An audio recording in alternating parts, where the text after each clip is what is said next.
Friend, Hindi और pride में आपका स्वागत है। जैसे कि हम उपन्यास देख रहे हैं विराटा की पद्मिनी। और देखिए ये उपन्यास बहुत ही दिलचस्प है। आगे क्या होता है, क्योंकि यहाँ पे देखिए कि उस दिन जो है उसी दिन लोचन सिंह के रुष्ट होकर चले जाने पर, जैसे लोचन सिंह था तो उसके रुष्ट होने पर जनार्दन बहुत चिंतित हुआ। वह उसके हठी स्वभाव को जानता था, तो यहाँ पे वो रुष्ट हो गया है, वहाँ पे रामदयाल है, और इसलिए उस समय मनाने के लिए उसने नहीं गया और देवी सिंह को सूचित नहीं कर सकता था, क्योंकि वो जानता था कि बात और बिगड़ जाएगी। राजधानी में बलवा ऊपर से देखने में दब गया था, परंतु शांत नहीं हुआ था। जिन लोगों ने यह विश्वास करके उपद्रव किया था कि देवी सिंह यथार्थ में राज का अधिकारी नहीं है, बड़ी रानी अनुचित रूप से देवी सिंह का साथ दे रही हैं और छोटी रानी अन्याय पीड़ित हैं, और उन लोगों के कुचल दिए जाने से भावों की तरंग नहीं कुचली जा सकी। प्रत्युत वह भीतर ही भीतर और भी प्रबल और प्रचंड हो उठी। जनार्दन इस बात को जानता था, इसलिए लोचन सिंह जैसे सबल योद्धा और सेनापति को ऐसे गाढ़े समय में हाथ से नहीं खो सकता था। परंतु लोचन सिंह की प्रकृति में ऐसी बातों के सोचने के लिए बहुत ही कम स्थान था। जनार्दन कुछ समय का अंतर देकर बिना किसी ठाट बाट के अकेला लोचन सिंह के घर गया। जाते ही हाथ बांध कर खड़ा हो गया, बोला, आज एक भीख मांगने आया हूँ। सैनिक लोचन सिंह ने बदे हुए हाथ छुड़ा दिए, कहने लगा, पंडित जी, मुझे हाथ जोड़कर पाप में मत घसीटो। भीख मांगने आया हूँ, इसे तो आप ब्राह्मणों को वर्जित नहीं कर सकते। मैं आपकी सब करामत समझता हूँ। आप जो कुछ मांगे दे डालूंगा, परंतु बात ना दूंगा। मैं सिंहगढ़ नहीं जाऊंगा। परंतु लोचन सिंह के स्वर में निश्चय की ऐंठ नहीं थी। जनार्दन ने तुरंत कहा, उसके विषय में जो आपको उचित दिखलाई पड़े सो कीजिए। मैं और एक भीख मांगने आया हूँ। लोचन ने गंभीर होकर पूछा, क्या पंडित जी? जनार्दन ने राज्य की मोहर लोचन सिंह के सामने रखकर कहा, सिंहगढ़ मत जाइए, कहीं ना जाइए। यह मोहर लीजिए और दीवानी काम कीजिए। मेरे बाल बच्चों की रक्षा का भार लीजिए और मुझे विदा दे दीजिए। मैं बद्री नारायण जाता हूँ। ग्रीष्म ऋतु आने तक वहाँ पहुँच जाऊँगा। यदि कभी लौट कर आ सका और दलीप नगर को बचा खुचा देख सका तो बाल बच्चों का भी मुँह देख लूँगा, अन्यथा ब्राह्मणों को तीर्थ में प्राण त्याग करने का भय नहीं है। लोचन सिंह ने अचंभे के साथ कहा, मैं दीवानी करूँगा? दीवानी में क्या क्या करना होता है इसे जानने की मैंने आज तक कभी कोशिश नहीं की। यह मुझसे नहीं होगा। आतंक के साथ ब्राह्मण बोला, यह भी नहीं होगा, वह भी नहीं होगा, तब होगा क्या? बात देकर बदलता आपको आज ही देखा है। अभी भी आपने क्या कहा था? लोचन सिंह की आंखों के एक कोने में एक छोटा सा आंसू ढलक आया। बोला, मैं हार गया। क्या हार गए? भीख नहीं दोगे? जनार्दन ने पूछा।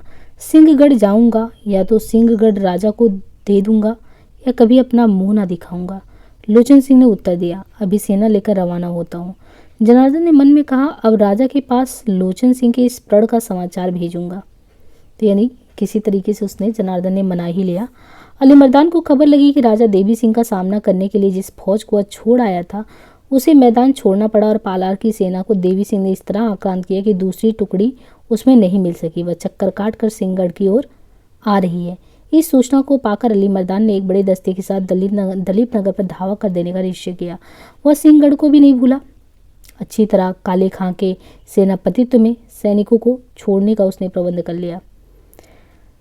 रानी को भी खबर लगी। उसने कुंजर सिंह को उसी समय बुलाकर कहा, अब क्या करने की ठानी है मन में? अब भी परस्पर लड़ते झगड़ते ही रहोगे? मैंने तो कोई झगड़ा नहीं किया कक्काजू। गंवार लोग गाली गलौज आपस में करते हैं, क्या उसी को झगड़ा कहा जाता है कक्काजू? कह डालो, संकोच मत करो। कुंजर सिंह ने जरा रुखाई के साथ कहा। मैं यदि किले में ही लड़ते लड़ते मर जाता तो बहुत अच्छा होता, रानी ने कहा।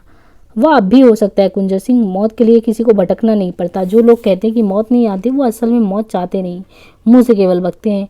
तुम यदि क्षत्रिय की मौत चाहिए तुम्हें, तो योजनाओं में मीन मेख मत निकालो। जो कहा जाए वो करो। मैंने अपनी नीति निश्चित कर ली है। कुंजर सिंह ने निर्णय व्यंजक स्वर में कहा, मैं इस गढ़ को अलीमर्दान के अधिकार में नहीं जाने दूंगा। वह हमारी सहायता सेंत मेत करने नहीं आया है। सिंहगढ़ का परगना और किला सदा के लिए हथियाना चाहता है, क्योंकि कालपी की भूमि इसके पास पड़ती है। मैं इस बपौती को प्राण रहते नहीं जाने दूंगा। केवल आपकी आज्ञा मुझे सिरोधार है और किसी की नहीं। रानी ने वाक्य पूरा होने दिया। बोली, तुम कदाचित यह समझते हो कि यहाँ ना होगे तो प्रलय हो जाएगी। मैं भी सैन्य संचालन कर सकती हूँ, लड़ना मरना और राज्य करना भी जानती हूँ। असंदिग्ध भाव से कुंजर सिंह ने कहा, आप राज्य करे, मैं आड़े नहीं हूँ। कोई राज्य करे, मैं सिंहगढ़ को दूसरों के हाथ नहीं जाने दूंगा। मूर्ख, रानी प्रचंड स्वर में बोली। सदा मूर्ख रहा और सदा मूर्ख ही रहेगा। मैंने अलीमर्दान को सेनापति नियुक्त किया है, उसकी आज्ञा माननी होगी।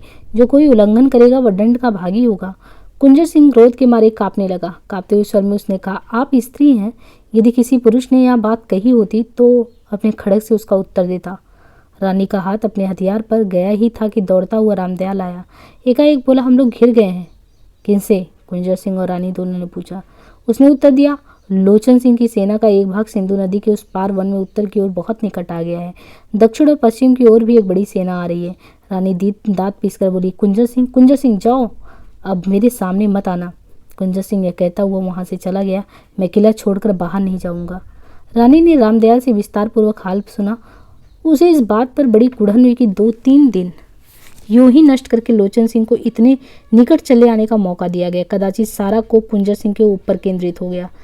अपने विश्वास पात्र रामदयाल से बोली, तुझे अपना प्रण याद है? हाँ महाराज। कब पूरा करेगा? सिंहगढ़ के युद्ध के उपरांत अवसर मिलते ही तुरंत। अभी चला जा, जैसे बने राजधानी में उसका गला काट डाल। यदि सब मारे जाएं और अकेला जनार्दन बचा रहे तो शांति ना होगी। चरणों का अकेला नहीं छोड़ सकता। कुंजर सिंह राजा के स्वार्थ का मुझे बहुत भय है। रानी उस उत्तर को सुनकर कुछ देर चुप रही, फिर बोली, अच्छा अभी यही बना रहा। कुंजर सिंह के ऊपर निगरानी रखने के लिए सेनापति से कह दे। रामदयाल ने स्वीकार किया। कुंजर सिंह ने अपने सब आदमी इकट्ठा करके सिंधु नदी की ओर उत्तर वाले एक छोटे फाटक के आसपास फैला दिए और उन्हें अपनी उपस्थिति समझा दी। वे लोग बहुत नहीं थे परंतु आज्ञाकारी थे। इतना करके अली मर्दान के पास गया। नवाब साहब, कुंजर सिंह ने साधारण शिष्टाचार के साथ कहा, लोचन सिंह का विरोध बड़ी सावधानी और कड़ाई के साथ करना होगा। उस सरीखा रणसूर और रण चतुर कठिनाई से कहीं और कोई नहीं मिलेगा। जरूर होगा, अली मर्दान ने रुखाई के साथ कहा। जब दुश्मन उसको बखान करते हैं तो ऐसा ही होगा, और इसमें कोई संदेह नहीं है कि देवी सिंह की सेना में हम लोग जैसे काहिल बहुत कम होंगे। कुंजर सिंह इस प्रकट व्यंग से पीड़ित नहीं हुआ, कम से कम ऐसा उसकी आकृति से जाहिर नहीं हुआ था। बोला, यह अच्छा हुआ कि हम लोगों ने अपनी सेना को अनेक भागों में खंडित नहीं किया। कुंजर सिंह ने कहा, अन्यथा इस समय हाथों में कुछ भी नहीं रहता। पर खैर, अब गई गुजरी बातें छोड़ो, लोचन सिंह के मुकाबले की तैयारी करो। अली मर्दान ने कहा, वह अच्छी तरह हो गई है। आप काले खां और रानी साहिबा किले के भीतर से लड़ें और मैं बाहर से लड़ूंगा। सब लोग भीतर बैठकर लड़ेंगे तो एक तरह से कैदियों की सी हालत हो जाएगी। मुझे यह सलाह पसंद है। कुंजर सिंह ने एक क्षण सोचने का भाव दिखाते हुए कहा। वह बोला, आप किले की लड़ाई बहुत पसंद करते हैं, इसलिए मैंने यही तय किया है कि इस बात को सुनकर कुंजर सिंह को बहुत सुख नहीं मिला। वह अपने स्थान पर चला गया। थोड़े ही समय में उसे ज्ञात हो आया कि गढ़ का नायकत्व उसके हाथ में नहीं है और रानी के नाम की ओट में अली मर्दान सेनापति तो कर रहा है। उसके छोटे से दल को भी यह बात विदित हो गई। अपनी प्रभुता के मद, अपनी आज़ादी के नशे में वह पहले जिस आने वाली मौत को दोनों हाथों झेलने के लिए तैयार था, अब उसके साक्षात्कार में उस उन्माद का अनुभव नहीं कर पाया। लोचन सिंह एक बड़ी सेना लेकर तूफान की तेजी की तरफ सिंहगढ़ पर आ गया। चक्कर दिलवाकर उसने अपनी सेना का एक भाग सिंधु के उस पार किले की ओर भेज दिया। अली मर्दान ने गढ़ से बाहर निकलकर उसका सामना किया। 2 दिन की लड़ाई में दोनों ओर के बहुत से आदमी मारे गए। बार बार लोचन सिंह विरोधी दल को गढ़ में भगा देने की चेष्टा करता था और अली मर्दान उसे विफल प्रयत्न कर डालता। तीसरे दिन लोचन सिंह ने निरंतर आक्रमण जारी रखने के लिए अपनी सेना के अनेक दल बनाए जो बारी बारी से जागते और सोते रहते। यद्यपि ये योजना बिल्कुल सही तौर से अमल में नहीं आ पाई, परंतु बहुत अंशों में सफल हुई और एक दिन रात की लड़ाई में उसका प्रभाव अली मर्दान के पीछे हटती हुई सेना पर पड़ा हुआ दिखाई भी दिया। गढ़ अभी लोचन से दूर था। थोड़ा सा पीछे हटकर अली मर्दान खूब जमकर लड़ने लगा। दिन में बहुत जोर की लड़ाई। संध्या से जरा पहले उसकी कुछ सेनाएं दाएं बाएं कटकर बहुत तेजी के साथ लड़ते लड़ते भाग गई। आधा मील पश्चिम और पूर्व दिशाओं में भागने के बाद दूर पर एक जगह इकट्ठी होने लगी। इस आकस्मिक दौड़ धूप में लोचन सिंह की सेना भी तितर बितर हो गई। अंधेरा हो जाने के कारण दूर तक पीछा न कर पाई। अली मर्दान की सेना ने थोड़ी दूर पर सामने इकट्ठे होकर गोलीबारी शुरू कर दी, परंतु घड़ी 2 घड़ी पास शांत हो गई। लोचन सिंह की समझ में यह रहस्य नहीं आया। थोड़ी देर सोचने के बाद उसने ये निश्चय किया कि अली मर्दान किले में जा घुसा है, परंतु सामने कहीं कहीं आग का प्रकाश देखकर उसको भ्रम हो गया। विश्राम प्राप्त दल को लेकर उसने तुरंत हमला करने का निश्चय किया। लोचन सिंह के निश्चय को मिटाने या ढीला करने की सामर्थ्य सेना में किसी में नहीं थी। यद्यपि विश्राम प्राप्त सैनिक भी और अधिक विश्राम करने के आकांक्षी थे। घुड़सवारों ने आक्रमण किया। आक्रमण का वेग पहले कम फिर प्रचंड था। जो घुड़सवार आगे थे एक स्थान पर जाकर एकाएक रुक गए।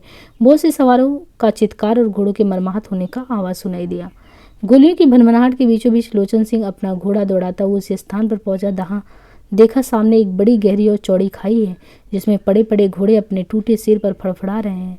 घोड़े की लगाम हाथ में पकड़े हुए घुटने टेके हुए एक सैनिक जो लोचन सिंह ने पूछा, इसमें कितने खप गए होंगे? सैकड़ों, उत्तर मिला। इसी स्थान पर मैं लोचन सिंह, चामुंडे आजू जुहार, मेरे पीछे आओ, सब आओ। मौत के मुंह में नहीं, मौत के मुंह से बचाने के लिए अभागे सब खाई में कूद पड़ो। लोचन सिंह की आज्ञा पर कोई सैनिक खाई में नहीं कूदा। लोचन के शरीर में मानो आग लगी, परंतु वह अपने सैनिकों को प्यार करता था, इसलिए उसने अपने कोप को किसी लक्ष्य का नहीं बनाया, परंतु शीघ्र कुछ करना था, इसलिए उसने अपने पास तुरंत थोड़े से सैनिक इकट्ठे कर लिए। बोला, साफा मेरी कमर में बांध कर नीचे लटका दो, मैं वहाँ की दशा देखता हूँ। उसके बाद घोड़ों को छोड़कर और लोग भी इसी तरह उतर आओ। घोड़ों की लोथों और आदमियों की लाशों को इकट्ठा करके गड्ढा पाट दो और मार्ग बनाकर खाई को पार कर लो।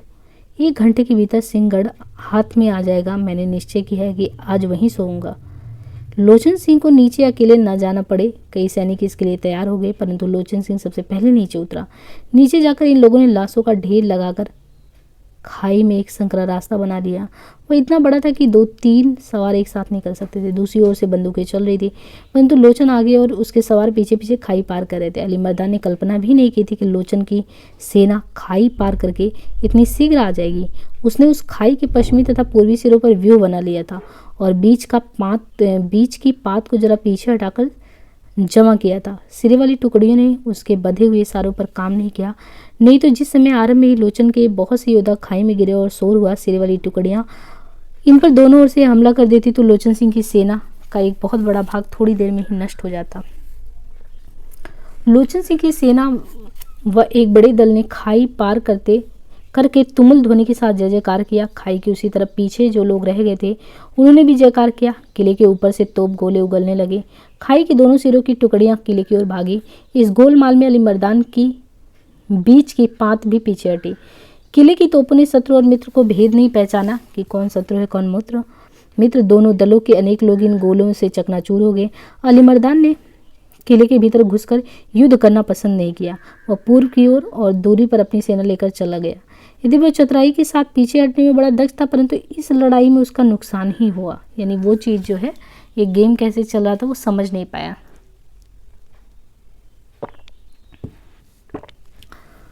लोचन सिंह की विजयनी सेना किले की ओर बढ़ती गई।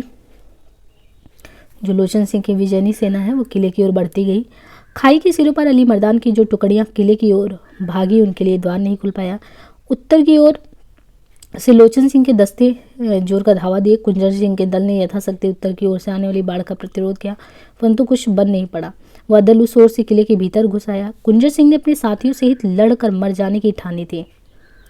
उसी समय रामदयाल कुंजर सिंह के पास आया। बोला, राजा महारानी के महलों पर चलकर लड़ो, यह स्थान गिर गया है। काले खां फाटक पर लड़ रहे हैं। उस तरफ से दुश्मन की फौज दबी चली आ रही है। यदि फाटक खोलते हैं तो भीतर बाहर सब और वैरी का लोहा बच जाएगा। कुंजर सिंह ने कहा, महारानी जितने सिर कटवा सकती हैं उतने बचा नहीं सकती। इस जगह लड़ना व्यर्थ है, मैं तो बाहर जाकर लड़ूंगा। स्त्री की पुकार, और वह आपकी माँ भी होती हैं, उन्होंने हम सबको इस दुर्दशा में पहुंचाया है। फिर भी माँ है, राजा नायक सिंह की रानी है। याद कर लीजिए, माँ के ऋण से उऋण होना है। अन्य सब बातों को भूल जाइए। जो कहना है वो तुमसे कह दिया, जाकर कह दो। वह स्त्री नहीं है, स्त्री वेश में प्रचंड पुरुष हैं। यदि उन्हें अपनी रक्षा की चिंता हो तो मेरे साथ चले जावें। यह कहकर कुंजर सिंह अपने आदमियों को लेकर चलने का हुआ। इतने में काले खां आ गया। बोला, कुंजर सिंह, तुमने हमारा सत्यानाश किया। कहाँ जाते हो? जहाँ इच्छा होगी वहाँ। यह नहीं हो सकता, मैं कोटपाल हूँ, मेरा हुक्म मानना होगा। न मानोगे तो सजा पाओगे। कुंजर सिंह नंगी तलवार हाथ में लिए था। बोला, दंड विधान मेरे हाथ में है, जाओ अपना काम देखो। गढ़ और राज का मालिक मैं हूँ और फिर बतलाऊंगा। कुंजर सिंह चला गया। काले खां चिल्लाया, पकड़ो पकड़ो। रामदयाल ने भी वही पुकार लगाई। लोचन सिंह की सेना के जो सैनिक गढ़ के भीतर आ गए थे वे काले खां की ओर झपटे। वह तो लड़ता हुआ किले के दक्षिण की ओर निकल गया, परंतु रामदयाल पकड़ा गया। उसने घिघियाकर प्राण रक्षा की प्रार्थना की कि मैं तो नौकर हूँ, सिपाही नहीं हूँ, मुझे मत मारो। सिपाहियों ने उसे कैद कर लिया। उधर से हल्ला करके लोचन सिंह की सेना ने गढ़ का सदर फाटक तोड़ डाला। काले खां की सेना घमासान युद्ध करने लगी, परंतु लोचन सिंह को पीछे ना हटा की। काले खां कुछ सिपाहियों को लेकर किले से बाहर निकल गया। उसकी शेष सेना का अधिकांश भाग मारा गया। जो नहीं लड़े वे कैद हुए। रामदयाल पहले ही कैद कर लिया गया था। लोचन सिंह ने रानी को भी कैद कर लिया। मसालों की रोशनी में किले का प्रबंध करके लोचन सिंह ने किले के भीतर और बाहर सेना को नियुक्त किया। एक दल काले खां को पीछा करने के लिए भेज दिया गया। अली मर्दान भी स्थिति को समझकर वहां से दूर चला गया। काले खां अपने बचे कुछ आदमी लेकर उससे जा मिला और दोनों पालर वाले दस्ते के कई कोस फासले पर कुछ समय उपरांत मिले। उस रात लोचन सिंह सिंहगढ़ में तो पहुंच गया, परंतु सो नहीं सका। यानी पहुंचा तो, लेकिन सो नहीं सका। राजा देवी सिंह ने अली मर्दान उसके पार्लर वाले दस्ते को हटाकर ही चैन नहीं लिया, बल्कि इस बात का प्रबंध करने की चेष्टा की कि वो लौट कर फिर उपद्रव न करे। राजधानी सुरक्षित थी। सिंहगढ़ विजय का समाचार पाकर उसने दलीप नगर की सीमा को बचाव के लिए दृढ़ करना आरंभ कर दिया। उधर लोचन सिंह को उचित धन्यवाद देते हुए आदेश भेजा। लोचन सिंह ने इसे पाकर रामदयाल को बुलाया। कैद में था, पहरेदारों के साथ आया। लोचन सिंह ने कहा, छोटी रानी से मिलना चाहता हूँ, थोड़ी देर में आता हूँ। कागज कलम और दवात लेकर तैयार है ना। रामदयाल लौटा दिया गया। थोड़ी देर बाद लोचन सिंह गया। पर्दे में बैठी रानी से बातचीत होने लगी। रानी ने कहा, जो हुक्म तुमने अपने डेरे पर मेरे नौकरों को बुलाकर दिया, उसे किसी से यहीं कहलवा भेजते, क्यों मेरा हल्कापन करते हो? मैं नौकरों के डेरे पर नहीं जाता। और क्या ठीक था? जो कुछ किसी के द्वारा कहलवा भेजता उसे माना जाता या नहीं? या नौकरों का डेरा है लोचन सिंह? यह ना सही वह तो है। अब मैं जिस काम से आया हूँ वह सुन लीजिए। क्या सिर काटने के लिए? यह काम मेरा नहीं है और ना मैं इसके लिए आया ही हूँ। कलम दावत कागज मौजूद है? नहीं है। काहे के लिए चाहिए? लोचन सिंह ने बहुत शिष्टाचार के साथ बतलाने की कोशिश की, परंतु फिर भी उसके स्वर में काफ़ी कठोरता थी। बोला, आपको कागज पर यह लिखना होगा कि दलीप नगर राज्य से आपको कोई वास्ता नहीं है। किसकी आज्ञा से? रानी ने कांपते हुए स्वर में पूछा। राजा की आज्ञा से, उत्तर मिला। राजा की आज्ञा से? बड़ी घृणा के साथ रानी बोली, उस भिखमंगे की आज्ञा से। जाओ उससे कह दो कि मैं रानी हूँ, राज्य की स्वामिनी हूँ। वह लुटेरा और जनार्दन विश्वासघाती है, चोर है। मैं तुमको दंड की व्यवस्था करूँगी। तुम अब रानी नहीं हो, लोचन सिंह ने उत्तेजित होकर कहा। स्त्री हो। नहीं तो। लोचन सिंह वाक्य पूरा नहीं कर पाया, अपने आवेश में डूब कर रह गया। रानी बोली, लोचन सिंह, कोई स्त्री तुम्हारी भी मार रही होगी, परंतु तुम किसी के ना होकर रहे। मेरे स्वामी के लिए तुम अपना सिर दे डालने की डेंग मारा करते थे। झूठे घुमंडी, इस छिछोरे का अंजलि भर अन्न खाते ही तू अपने पुराने स्वामी को भूल गया। हट जा मेरे सामने से। लोचन सिंह ने इस तरह के कुवचन अपने जीवन में कभी नहीं सुने थे। तिल मिला गया। बोला, सच मानो रानी, अपने पूर्व राजा की याद ही मेरे खड़क को इस तरह से रोके हुए। नहीं तो ऐसा अपमान करके कोई भी स्त्री पुरुष मेरे हाथ से नहीं बच सकता। तुम कैद में हो, इसलिए भी अवध्य हो, और इसलिए तुम्हारी जबान इतनी तेज चल रही है। राजा को सब हाल लिखे देता हूँ। वह यदि तुम्हें प्राणदंड भी देंगे तो मैं कोई निषेध नहीं करूँगा। लोचन सिंह बहुत खिन्न, बहुत क्लांत वहाँ से चला, परंतु रानी कहती रही, देखूंगी कैसे देवी सिंह राजा बन रहा है। सबको सूली ना दी या कतर न डाला तो मेरा नाम नहीं। इन नमक हरामों का मांस यदि कुत्तों से ना नचवाई तो। उस दिन से लोचन सिंह ने रानी का पहरा जो था वो बहुत कड़ा कर दिया। यानी उसको लगा कि रानी अभी भी विद्रोही ही कर रही हैं। लोचन सिंह से खबर पाकर राजा देवी सिंह ने रानी को रामदयाल समेत दलीप नगर बुलवा लिया और लोचन सिंह को सिंहगढ़ रक्षा के लिए वहीं रहने दिया। देवी सिंह अपनी सेना को एक सरदार की मातहती में छोड़कर दलीप नगर आ गया। उस दिन जनार्दन के साथ बातचीत हुई। राजा ने कहा, लोचन सिंह ने रानी के साथ बहुत कड़ाई का बर्ताव किया, परंतु इसमें दोष मेरा है। मुझे लिखा पढ़ी कराने का काम लोचन सिंह के हाथ में नहीं देना चाहिए था। तुम्हारे हाथ में होता तो सुविधे के साथ हो पाता। नहीं महाराज, जनार्दन बोला, मुझी पर तो रानी का पूरा कोप है। उन्होंने मुझे मरवा डालने का प्रण किया है। मेरे द्वारा वह काम और भी दुष्कर होता। राजा ने हंसकर कहा, वह तो इस समय संसार को दूसरे लोक में उठा भेजने की धमकी देती हैं। मैं ऐसे पागलों की बहक की कुछ भी परवाह नहीं करता। मैं चाहता हूँ रानी का अब किसी तरह का अपमान ना किया जाए। वह पहरा बहुत हल्का कर दिया जाए। वह राजमाता है, आदर की पात्रा है। केवल इतनी देखभाल की जरूरत है जिसमें संकट उपस्थित ना कर पाए।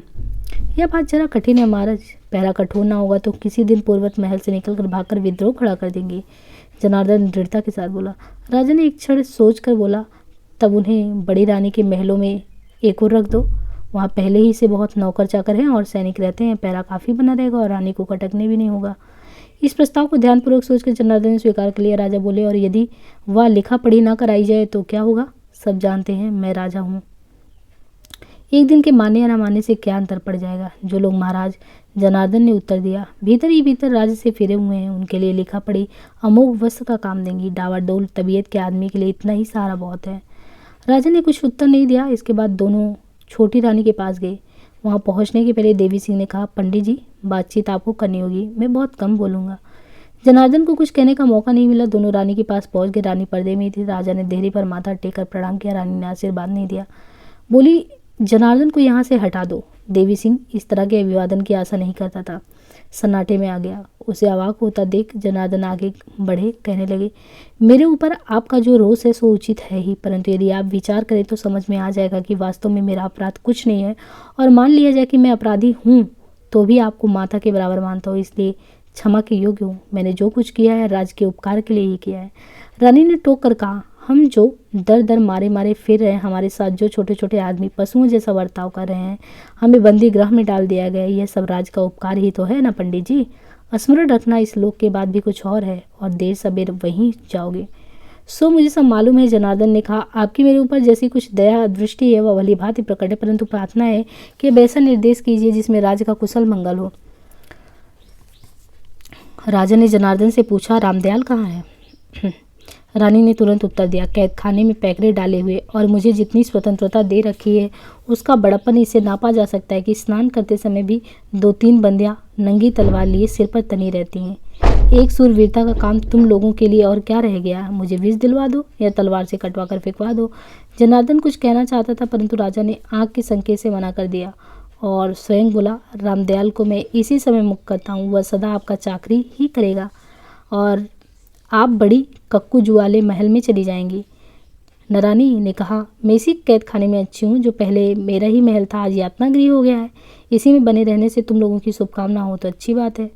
जाना होगा। राजा बोले, कक्काजू यदि तुम यहाँ से उस महल में ना जाओगी तो मैं सेवा करने के लिए इसी स्थान पर आ रहूँगा। रानी कुछ देर चुप रही। जनार्दन ने कहा, आप इसे भी हम लोगों के किसी स्वार्थ की प्रेरणा समझेंगी, परंतु कृपा करके आप शांति के साथ रहिए। सोचिए, आपने इस राज्य के नाश करने में कोई कसर नहीं छोड़ा है। अली मर्दान को बुलवाया, जो पालर के मंदिर को नष्ट करने के लिए कटिबद्ध है, जो दुर्गा के अवतार को भ्रष्ट करने का निश्चय किया हुआ है। झूठ, सब झूठ। रानी ने कड़क कर कहा, यह सब जनार्दन का रचा हुआ मायाजाल है। किसी तरह तुम्ही ने मेरे स्वामी को दवा दे देकर अधोगति को पहुंचाया, न जाने क्या खिला खिलाकर फिर रोगमुक्त ना होने दिया और अंत में प्राण लेकर ही रहे। और रानी का गला रूंध गया। राजा बीच में पढ़ना चाहते थे, पर ये समझ में नहीं आता था कि इस अवसर पर किस तरह बात को टालकर सांत्वना दी जाए। जनार्दन ने कहने का निश्चय कर लिया और बोला, और फिर क्या रानी? राजा ने जो कुछ आज्ञा दी उसका मैंने पालन किया। जिसके भाग में भगवान ने राज लिखा उसे मिलेगा। महाराज, आपके सुखपूर्वक जीवन व्यतीत करने की योजना करते हैं तो आप व्यर्थ अपने कष्टों को बढ़ाने की चिंता में निरत हो जाती हैं। राजा ने कहा, मैंने रामदयाल को मुक्त कर दिया है, आप उसे तुरंत यहाँ भेजें। जनार्दन रामदयाल को लेने के लिए गया। राजा ने कहा, कक्काजू आप पंडित जी पर क्रोध न करें, राज्य संभालने के लिए उन्हें अपना काम करना पड़ता है। कक्काजू मुझे मत कहो। रानी ने रोते हुए कहा, मैं राजा की रानी हूँ और तुम्हारी कोई नहीं। यदि कोई होती तो क्या लोचन सिंह इत्यादि मेरा ऐसा अपमान कर पाते? जो कुछ हुआ अनिवार्य था कक्काजू। राजा बोले, जो कुछ हुआ इसका स्मरण छोड़ दीजिए, आगे जो कुछ करूँगा आपकी आज्ञा से। जिसे मैं तुम्हें लिखा पढ़ी कर दूं कि राज का हक छोड़ दिया। रानी ने रोना बंद करके चमक कर कहा, यही है ना तुम्हारी दयालुता के मूल में। राजा ने उसका उत्तर नहीं दिया। बंदियों से रानी के आराम के विषय में बातचीत करने लगे। इतने में रामदयाल को लेकर जनार्दन आ गया। राजा ने रामदयाल से कहा, कक्काजू को बड़ी कक्काजू वाले महल में पहुंचा दो। उन्हें यदि किसी तरह का कष्ट हुआ तो तुम्हें संकट में पड़ना होगा। रानी बोली, तुम उसकी खाल खिंचवाओ और जनार्दन मेरी खाल खिंचवाए। ऐसे व्यंग का कोई प्रतिवाद न करके दोनों वहाँ से चले गए। यानी फिर भी वो अच्छे से ही बात कर रहा है। बड़ी रानी के महल में छोटी रानी को रखने के बाद जनार्दन ने सोचा, अच्छा नहीं किया। एक तो यह कि छोटी रानी शायद उन्हें भी विचलित करने की कोशिश करे, और दूसरा यह भी है कि वह भाग निकलने की कोशिश करे। उसे इस बात का पछतावा था कि राजा की भावुकता का नियंत्रण न कर पाया और स्वयं भी एक छोटे से छोटे कष्ट बचने के लिए दूसरे बड़े संकट में जा पड़ा। राजा ने छोटी रानी को बड़ी रानी के भवन में भेज देने के बाद पहरा शिथिल कर दिया और रामदयाल को उनकी सेवा में बने रहने की अनुमति दी। जो लोग बड़ी रानी की टहल में रहते थे उन्हीं से छोटी रानी पर निगरानी रखने के लिए चुपचाप कह दिया गया, परंतु निगरानी नहीं हुई। राजा के साथ उस दिन जो वार्तालाप छोटी रानी का हुआ था वह लोगों पर प्रकट हो गई। उसी के बाद पहरा ढीला कर दिया गया था। किसी क्या पड़ी थी कि प्रकट व्यवहार को भूलकर गुप्त आदेश का अक्षरशः अनुसरण करे। जिन लोगों को यह काम सौंपा गया था उन्हें यह भी भय था कि यदि कोई बात राजा की मर्जी के खिलाफ हो गई तो जान पर आफत आ जाएगी। इस गलती को जनार्दन ने राजा को सुझाया था, परंतु उन्होंने यह कहकर जनार्दन को शांत करने की कोशिश की कि विश्वास करने से विश्वास उत्पन्न होता है। जनार्दन ने ऊपर से तो कुछ नहीं कहा, परंतु विश्वस्त गुप्तचर नियुक्त कर दिए। महल के टहलुओं में से इन्हें कोई कोई पहचानते थे। गुप्तचर के विषय में परस्पर कानाफूसी हुई। वास्तविक स्थिति का अनुमान करने के लिए इधर उधर के अटकले लगे। चर्चा बढ़ी। रामदयाल को भी मालूम हो गया। दोनों रानियों के लिए भी वह भेद रहस्य रह गया। छोटी रानी को विश्वास हो गया कि देवी सिंह कर्ता के लिए जिम्मेदार नहीं है, बल्कि जनार्दन पूरा शत्रु जनार्दन है। बड़ी रानी को अपने भवन में छोटी रानी का आगमन अच्छा नहीं मालूम हुआ। राजा ने क्यों ऐसा किया? जनार्दन का इसमें क्या मतलब है? मेरे ही महल में क्यों इस तरह विपदा को रखा? इत्यादि प्रश्न बड़ी रानी के मन में उठने लगे। बड़ी रानी का स्वभाव गिरती पाली का साथ देने का था, परंतु अपने पूर्व वैभव की स्मृति को जाग जाग पढ़ने से रोकना किसके सामर्थ्य में? छोटी रानी के लिए उनके हृदय में शायद ही कभी प्रेम रहा हो, परंतु उनके कष्टों और अपमानों की बढ़ी हुई बहुत बड़ाई हुई और गाथा सुनकर मन खींचने लगा। उस क्षोभ का वह किसी को भी लक्ष्य नहीं बनाना चाहती थी। राजा देवी सिंह की और उनके मन की प्रवृत्ति संधि की तरफ हो चुकी थी और उन्होंने वर्तमान अनिवार्य स्थिति के ऊपर करीब करीब काबू कर लिया था, परंतु उजड़े हुए गौरव को लूटा हुआ बतलाने वाले में कमी नहीं थी। दलित महत्वाकांक्षा का पूरा हुआ घाव कभी कभी हरा होकर आ ही जाता था। छोटी रानी की उपस्थिति ने खीज, क्षोभ और दलित हृदय की आहों को सिलसिला जारी किया। मन की इस अवस्था में जनार्दन के गुप्तचरों की चिनगारी के समाचार ने उन्हें इस बात के सोचने पर विवश किया कि छोटी रानी को जैसा आश्वासन बिना किसी विघ्न बाधा के जीवन यापन कर लेने का दिया गया है, उसी तरह का मुझे भी दे दिया गया है, क्योंकि जिस तरह चुपचाप उसकी चौकसी रहती है उसी तरह अवश्य मेरे भी रहती है। 2-3 दिन के बाद छोटी रानी से सलाह करके रामदयाल बड़ी रानी के पास पहुंचा। जब तक दासियां पास रही तब तक वह केवल शिष्टाचार की बातें करता रहा। रानी समझ गई किसी गुप्तचर की उपस्थिति का रामदयाल हृदय तल की बात करने से झिझक रहा है। अपनी निज की दासियों में कोई गुप्तचर नियुक्त है, इस कल्पना पर रानी का जी जल उठा। दासियों को हटाकर रानी ने रामदयाल के साथ अधिक स्वतंत्र वार्तालाप की आशा की। रामदयाल ने दासियों को चले जाने पर कहा, वह आपसे छोटी हैं, आप क्या उनके कियों को क्षमा नहीं कर सकते? जो दुख आपको है वो उन्हें भी है। ठंडी सांस लेकर रानी ने कहा, उनमें और सब गुण है, केवल एक वाणी उनके काबू में होती तो वृथा का झंझट आपस में कभी होता ही नहीं। उनके कष्ट और अपमान की बातें सुनकर हृदय बैठ जाता है। रामदयाल ने इधर उधर की बातें करने के सिवा उस समय और कुछ नहीं कहा। जाते समय बोला, यदि कक्काजू आपके पास आए तो क्या आपको अखरेगा? बड़ी रानी की पूजा उनके स्वाभिमान के माप से अधिक हो गई है। आंखें छलक पड़ी। रुद्रकंठ से कहा, वह क्या कोई और है? अवश्य हमें। बहुत अच्छा महाराज, कहकर रामदयाल चला गया। महाराज शब्द के संबोधन में खोखलेपन की पूरी झाई अवगत करके बड़ी रानी को अपनी असमर्थ अवस्था पर परिताप हुआ।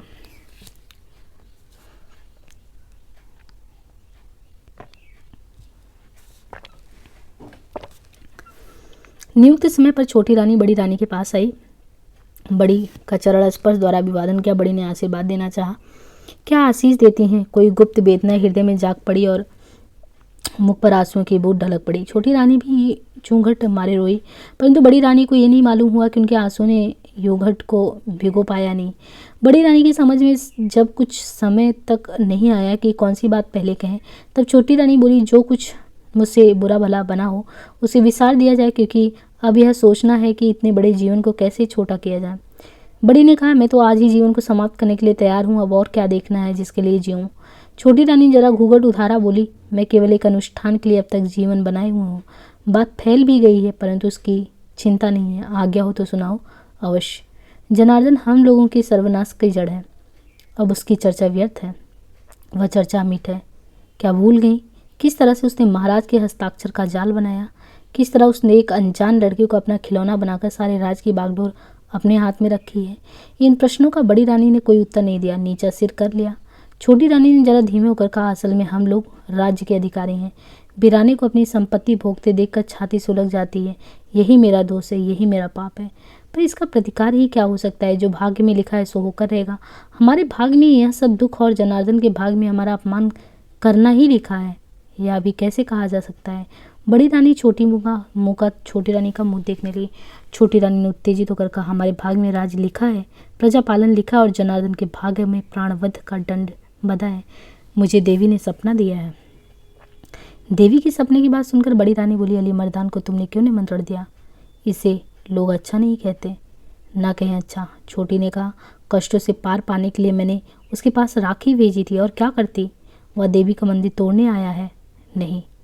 अरे मंदिर की पुजारी को जो देवी का अवतार भी है मानी जाती है, उसको नष्ट करने आया है। इसमें बिल्कुल तथ्य नहीं है। हमारे विरुद्ध पूजा को उभारने के लिए ही जनार्दन इत्यादि ने षड्यंत्र खड़ा किया है। लोचन सिंह सौगंध खाकर कहता है, ओह, उस नीच नराधम पशु की बात मत कहो। उस जैसी हृदयहीनता पत्थर की शिलाओं में भी ना होगी। ऐसा मूर्ख, ऐसा अभिमानी। बड़ी रानी ने धीरे से छोटी रानी की उग्रता के बढ़ते हुए वेग को रोकने के लिए टोक कर कहा, अपने स्वभाव को अपने हाथ में रखो। जो कुछ करो समझ बूझ कर करो। हमारे निर्बल हाथ में कोई शक्ति नहीं है। जो सरदार किसी समय तरफदार थे, उनके जी मुरझा गए। अब कदाचित कोई साथ नहीं देगा।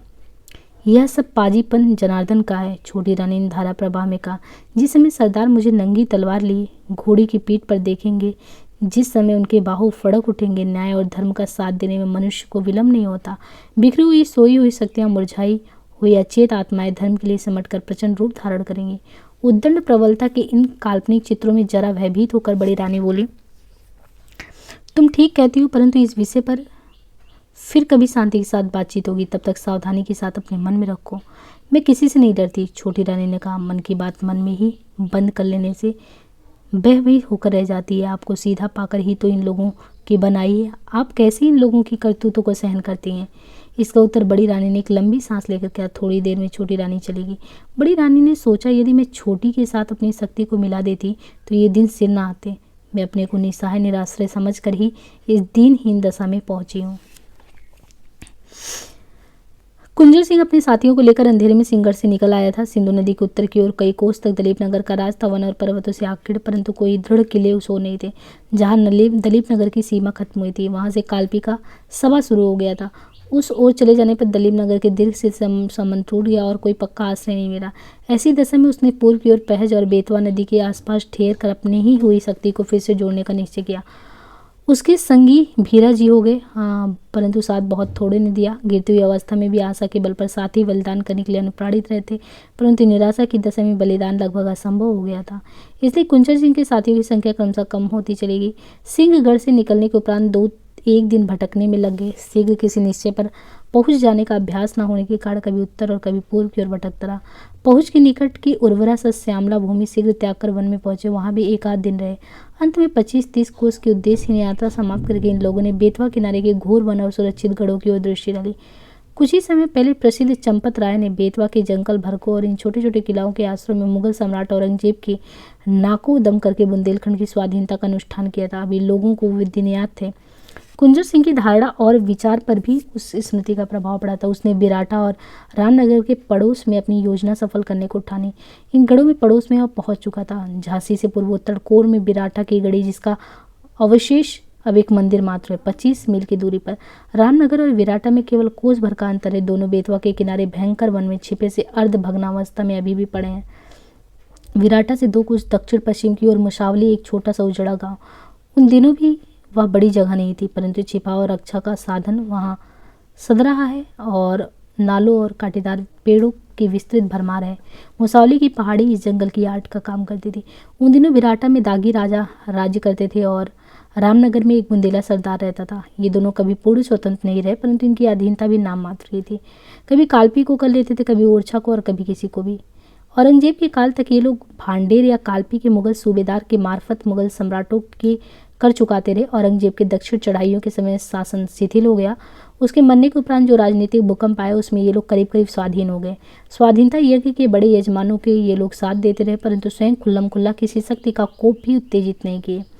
चंपत राय ने ऐसे लोगों को खूब उपयोग किया था। कुंजर सिंह ने भी इसके उपयोग को ही अपना एकमात्र आश्रय निर्धारित किया, परंतु एकाएक इनमें से किसी के पास सहायता मांगने के लिए पहुंचना उसने उचित नहीं समझा।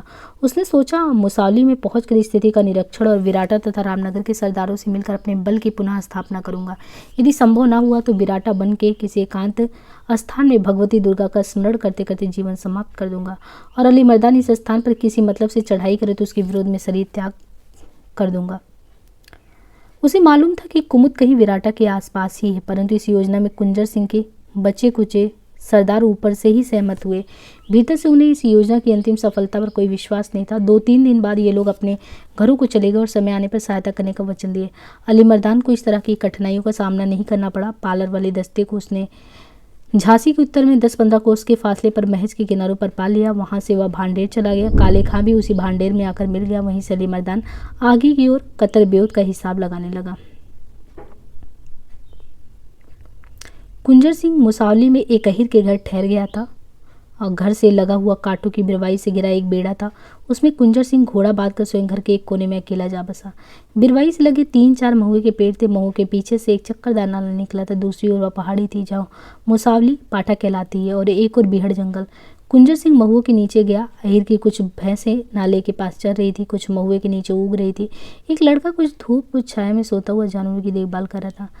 घास आधी हरी आधी सूखी थी। करधई के पत्ते पीले पड़ पड़ कर गिरने लगे थे। नीला का पानी अभी नहीं सूखा था। कुछ भैंसे उसमें लोट पोट रहे थे। चिड़िया इधर से उधर कर रही थी और हवा में थोड़ी उछड़ता भी थी। कुंजर सिंह अपने घोड़े के सामने घास डालकर महुए के नीचे आया। जो भैंसे दूर पर बैठी ऊँग रही थी एकाएक उठ खड़ी हुई। चरवाहे की आँख खुल गई। पास में कुंजर सिंह को देखकर लड़के ने उठाई हुई लाठी को नीचे कर लिया। बोला, दाऊ जी सीताराम। प्रणाम का उत्तर देकर कुंजर सिंह पेड़ की जड़ से टिककर बैठ गया। लड़का बिना किसी संकोच के एकटक कुंजर सिंह की ओर देखने लगा। उस चरवाहे के शरीर पर फटी हुई अंगरखी थी, घुटना चढ़ाए मैला अंगोछा पहने था, आंखों में एक निर्मल दृढ़ता थी। कुछ देर टकटकी लगाने के बाद बोला, दाऊ जी अबे दर्शन नहीं भय का।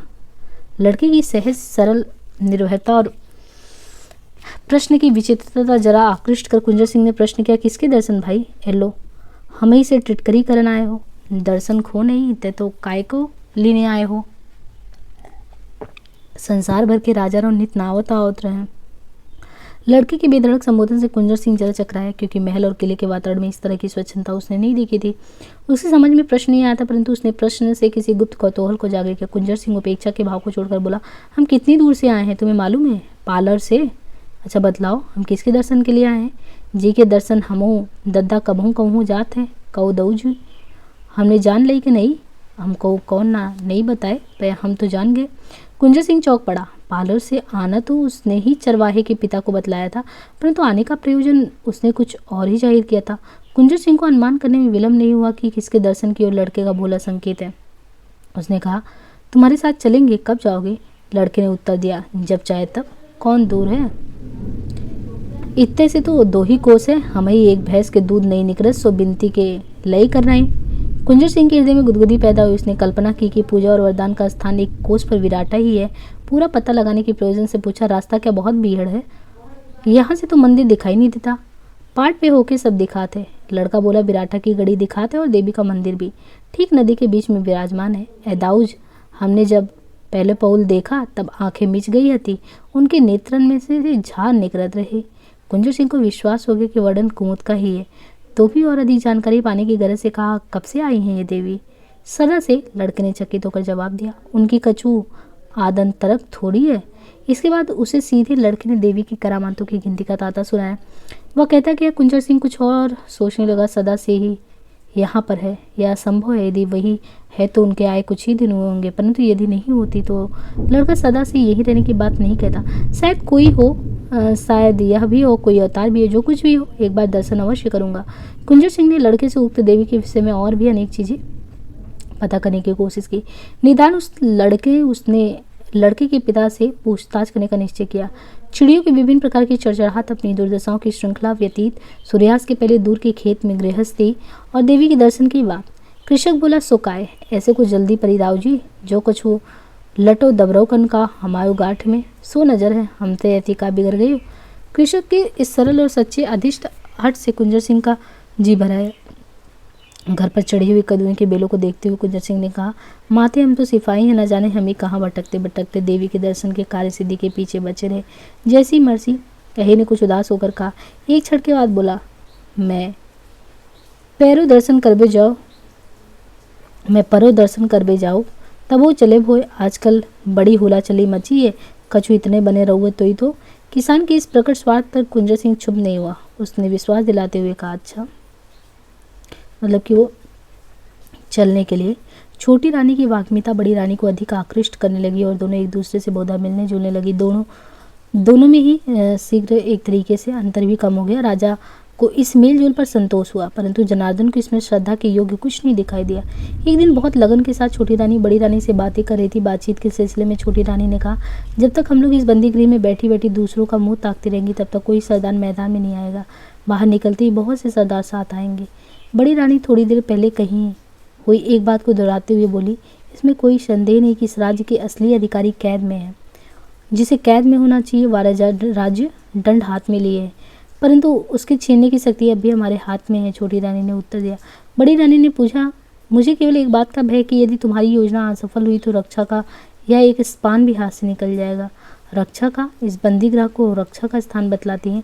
मेरे लिए तो सबसे बड़ी रक्षा का साधन घोड़ा, तलवार और रण क्षेत्र है।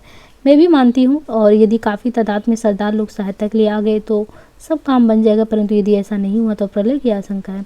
जरा भी नहीं। दृढ़ निश्चय के साथ जो काम किया जाता है वह कभी असफल नहीं होता। थोड़ी देर के लिए मान लीजिए असफल भी हो गए तो इस अवस्था की अपेक्षा स्वतंत्र विचरण भी बहुत अच्छा होगा। तो यहाँ लौट कर नहीं आएंगी, यही निश्चय है ना। असफलता का कोई कारण नहीं मालूम होता, असफलता ही हुई तो इस जीवन से मरण अच्छा है। आप किसी बात से डरती हैं? बड़ी रानी ने निश्चयपूर्वक स्वर में कहा। मुझे कोई डर नहीं है, मैं डरती किसी से भी नहीं हूँ, परंतु यह कहती हूँ कि जो कुछ करो सोच समझ के। छोटी रानी अधिक निश्चयपूर्वक स्वर में बोली। बिल्कुल सोच समझ लिया है। रामदयाल अपने पक्ष के सरदारों से मिल चुका है। वे लोग नए राजा से असंतुष्ट हैं, परंतु जब तक हम लोग महलों में बंद हैं तब तक वो लोग अपनी निजी प्रेरणा से कुछ नहीं करेंगे। बाहर निकल पड़ते ही सब लोग साथ आएंगे। यहाँ से चलकर ठहरोगी कहाँ? बड़ी रानी ने जरा संकोच के साथ पूछा। कहीं भी, दलीप नगर के बाहर, कहीं भी, सिंह की गुफा में, नदी की तली में, पहाड़ के शिखर पे, कहीं भी। छोटी रानी ने उत्तेजित होकर उत्तर दिया। हमारे स्वामी धर्मी सरदार कहीं भी हमारी सहायता के लिए आ सकते हैं। बड़ी रानी ने प्रतिवाद करते हुए कुछ रुखाई के साथ कहा। मैं इस तरह की यात्रा के प्रस्ताव से सहमत नहीं हो सकती। व्यर्थ मारे मारे फिरने से अच्छा यही है। छोटी रानी तुरंत रुख बदल कर बोली। रामनगर के राव के यहाँ ठिकाना रहेगा, वहाँ से अली मर्दान की सहायता सहज हो जाएगी। सिंहगढ़ पर चढ़ाई उसी ओर से अच्छी तरह हो सकती है। छोटी रानी के ढले हुए स्वर ने बड़ी रानी को नरम कर दिया। कहा, रामनगर के राव के पास बड़ा बल तो नहीं है, परंतु स्थान रक्षा के विचार से अच्छा है। अली मर्दान की सहायता के बिना काम नहीं चलेगा, वह हमारा राखी बंद भाई भी है। छोटी रानी ने उत्तर दिया। उसकी ओर से जी में कोई खटका मत कीजिए। किसी भी मंदिर के विध्वंस करने की कोई इच्छा उसके मन में नहीं है। इसी समय एक दासी ने बड़ी रानी को खबर दी कि दीवान जनार्दन आशीर्वाद लेने के लिए आना चाहते हैं। बड़ी रानी उनका नाम सुनते ही चौंक पड़ी। छोटी रानी ने कहा, इस समय इसका यहाँ आना बुरा हुआ, न मालूम किस टोक को लगा कर आया है। छोटी ने आश्चर्य प्रकट किया। बुरा हुआ? क्या वो इस कैद खाने का दरोगा है जो आप भयभीत सी मालूम पड़ती हैं? क्या वो बुरा हुआ? बड़ी को चोट सी लगी। उन्होंने दासी से पूछा। और कुछ नहीं कहते थे? छोटी रानी की ओर देखकर दासी ने जवाब दिया। और वो कहते थे महाराज। छोटी रानी ने कड़ाई के साथ पूछा। क्यों डरती हैं? बोल, क्या कहते थे? उसने उत्तर दिया। केवल यह पूछते थे कि छोटी महारानी भी यहाँ है या नहीं। तूने क्या कहा? बड़ी ने पूछा। छोटी रानी बिना उत्तर की प्रतीक्षा करते हुए बोली, इसने कह दिया होगा कि है। मैं कोई बाघनी या तेंदुनी तो हूँ नहीं जो इसी समय दीवान जी को फाड़ डालूंगी। दासी ने उत्तर दिया। नहीं महाराज, मैंने कहा था कि नहीं है। छोटी रानी ने कड़क कर प्रश्न किया। क्यों? तूने क्यों ये झूठ बोला? दासी कांपने लगी। बड़ी रानी ने शांति स्थापित करने के प्रयोजन से कहा, यह बेचारी साधारण स्त्री है, मुंह से निकल गया होगा, कोई बुराई मत मानो। वह मुझे चाहती है और मेरा इस पर स्नेह है। यहाँ की और स्त्रियाँ तो दुष्ट हैं। छोटी रानी कुछ नहीं बोली, कुछ सोचती रही। बड़ी रानी ने कहा, तुम जरा छिपकर देखो ना, जनार्दन क्या कहता है, किस प्रयोजन से आया है। व्यर्थ है, छोटी रानी ने उत्तर दिया। वह इस बात को जान लेना चाहता है कि आप मेरे ऊपर कृपा करती हैं, इसलिए मेरे छिपकर सुनने लायक कोई बात नहीं कहेगा। तो भी क्या हर्ज है? बड़ी रानी ने कहा। सुन लो, तमाशा ही सही। छोटी रानी बड़ी को प्रसन्न करने की नीयत से बोली। छिपने की क्या जरूरत? मैं एक कोने में बैठ जाती हूँ, धोड़ी के बाहर से वह बातचीत करेगा। मैं अपने को प्रकट नहीं होने दूंगी, आप उसे बुलवा लें। बड़ी रानी ने जनार्दन को लिवा लाने के संकेत दिए और छोटी रानी से कहा, यह उन स्त्रियों में से है जो मेरे लिए अपना सिर कटाने को तैयार है। इस पर छोटी रानी केवल मुस्काई, कोई मंतव्य प्रकट नहीं किया। थोड़ी देर में जनार्दन आ गया। आशीर्वाद और कुशल मंगल पूछने के पश्चात उस दासी द्वारा जनार्दन और बड़ी रानी का वार्तालाप होने लगा। जनार्दन ने पूछा, छोटी महारानी ना मालूम मुझसे क्यों रुष्ट है? महाराज इस बात को जानते कि मैं उनका कोई आहित चिंतित नहीं हूँ। बड़ी रानी ने जवाब दिलवाया, इस बात से मेरा कोई संबंध नहीं, आप इस विषय पर उन्हीं से कहे सुने। मैं आपकी सहायता चाहता हूँ। उन्हें इस राज्य में जो स्थान पसंद हो उसमें आनंद पूर्वक रहें, जिससे इस लांछन से बचूं कि दलीप नगर में मैंने इन्हें बरबस रोक रखा है। इसे तो अवश्य पसंद करेंगी। और जवाब देने वाली न रानी की ओर से कहा, बड़ी महारानी भी कुछ दिनों के लिए बाहर यात्रा कराएंगी। जनार्दन को यह प्रस्ताव पसंद नहीं आया। बोला, आजकल अवस्था जरा खराब हो रही है और वैसे भी यह स्थान तो आपको बहुत प्यारा रहा है। आपने कभी शिकायत नहीं की है कि बीच में टोक दिया गया हो। बड़ी रानी की तरफ से कहा गया, जरूर जाऊंगी। कैदी नहीं है जो उन्हें जाने दिया जाए और उन्हें रोक दिया जाए। जनार्दन बोला, मैं महाराज से अनुमति के लिए कहूँगा, परंतु जिस काम से मैं आया था वह यदि यहाँ नहीं हो सकता तो छोटी रानी के ही पास जाकर अपने अपराधों की क्षमा मांगूंगा। वहाँ आने की कोई आवश्यकता नहीं। छोटी रानी ने दासी का आश्रय लिए बिना ही पर्दे के भीतर से कहा, हम दोनों अत्याचार पीड़ित स्त्रियाँ एक ही स्थान में शांति के साथ रहना चाहती हैं। वह भी तुम्हें सहन नहीं। हमारा राजपाट ले लिया और दोनों को एक दूसरे से अलग कर दिया। एकांत घड़ी में भी सिर कटवाओगे? जनार्दन चौंका नहीं, थोड़ी देर तक स्तब्ध निश्चल बना रहा। कुछ ही क्षण पश्चात बोला, मैंने तो ऐसी कोई बात नहीं कही जिससे आपके निष्कर्ष की पुष्टि हो। आपसे क्षमा प्रार्थना करने की बात कह रहा था, वह रुचि नहीं होती। यदि ठहरता तो उसे और भी प्रलाप सुनना पड़ता। छोटी रानी ने सन्नाटे में आई हुई बड़ी रानी से कहा, देख लो इसकी चाल, हम लोगों को अलग करना चाहते हैं और अलग करके हमारा नाश। हम लोग अलग नहीं हो सकती। बड़ी रानी ने जोर के साथ कहा, कभी नहीं, मैं तुम्हें कदापि भी ना छोड़ूंगी। जनार्दन दोनों रानी को एक दूसरे से अलहदा करना चाहते थे, इसी प्रयोजन से वहां गए भी थे, परंतु अपनी साधारण सावधानी से काम न करने के कारण और छोटी रानी के ताड़ लेने से उसका मनोरथ निसफल हो गया। छोटी रानी के कुवाक्य को उसे बहुत थोड़ी देर तक ध्यान रहा। उसके मन में बहुत ग्लानि थी कि चतुराई के साथ बातचीत नहीं की। राजा के पास गया। चतुर मंत्री के लिए समय से बढ़कर मूल्यवान और कोई चीज नहीं हो सकती, इसलिए उसने राजा से तुरंत भेंट की। दोनों रानियों की परस्पर बढ़ती हुई घनिष्ठता में किसी भयंकर विपद की विभीषिका, किसी विकट षड्यंत्र की जनन शक्ति के बारे में बताया। राजा ने जरा खींच कर कहा, तब क्या करूं? जब तक कोई बड़ा अपराध सिद्ध न हो जाए दंड दिया ही नहीं जा सकता। राजा की खिचलाहट से जरा भी ना घबराकर जनार्दन बोला, ना तो किसी अपराध के सिद्ध करने की जरूरत और ना किसी दंड के विधान की। इन्हें तो अन्नदाता दो, अलग अलग स्थानों में सम्मान पूर्वक रख दे। इससे वैमनस्य और बढ़ेगा। जो सरदार अभी पीछे पीछे और शायद दबी जवान ये कहते हैं कि हम लोगों ने रानियों को महल में कैद कर रखा है, वे भड़क कर खुल्लम खुल्ला बुराई करेंगे। रानियों को यहाँ से हटाकर मैं अपने लिए व्यर्थ का विरोध नहीं खड़ा करना चाहता। अन्नदाता वे यहाँ बैठी बैठी सम्मिलित शक्ति से राज को उलटने पलटने की तरकीबें सोचा करती हैं, सरदारों को अराजकता के लिए उभारा करती हैं। एक दूसरे से दूर करने पर दोनों निर्बल हो जाएंगे। मैं इस बात को नहीं मानता जैसे महारानी की मर्जी हो, परंतु छोटी रानी की हरकतों के मारे मेरी तो नाक में दम आ गया है। मैं तो अन्नदाता को मालूम ही है कि मेरा सिर काटने या कटा लेने के लिए रानी ने प्रण ठान रखा है। राजा ने हंसकर जनार्दन की बात काट दी। कहा, डरो मत, तुम्हारी उम्र अभी बहुत है, चाहे जोशियों से पूछ लेना। फिर एक क्षण बाद गंभीर होकर राजा बोले, शर्मा जी, तुम्हें तलवार चलाना सीखना चाहिए था। राजनीति के गणित लगाते लगाते बहुत से व्यर्थ भय के भूत तुम्हें सताने लगे, इसलिए आप बात काटती हैं, सिर नहीं काटती। अपना काम काज देखो, राज्य में बहुत सी समस्याएं हैं, उसमें उलझो। विनीत भाव से दीवान ने कहा, महाराज का भरोसा ना होता तो एक घड़ी भी बचना करीब करीब असंभव था, परंतु किंतु राजा ने कहा। फिर हंसकर बोला, तुम्हारा सिर नहीं सलामत है, घबराओ मत, मौज करो। जनार्दन चला आया। अकेले में एक आह भरकर मन में बोला, अब तो मेरा सिर राजा को इतना सस्ता मालूम पड़ना ही चाहिए। आज के लिए इतना है, बाकी नेक्स्ट पार्ट में।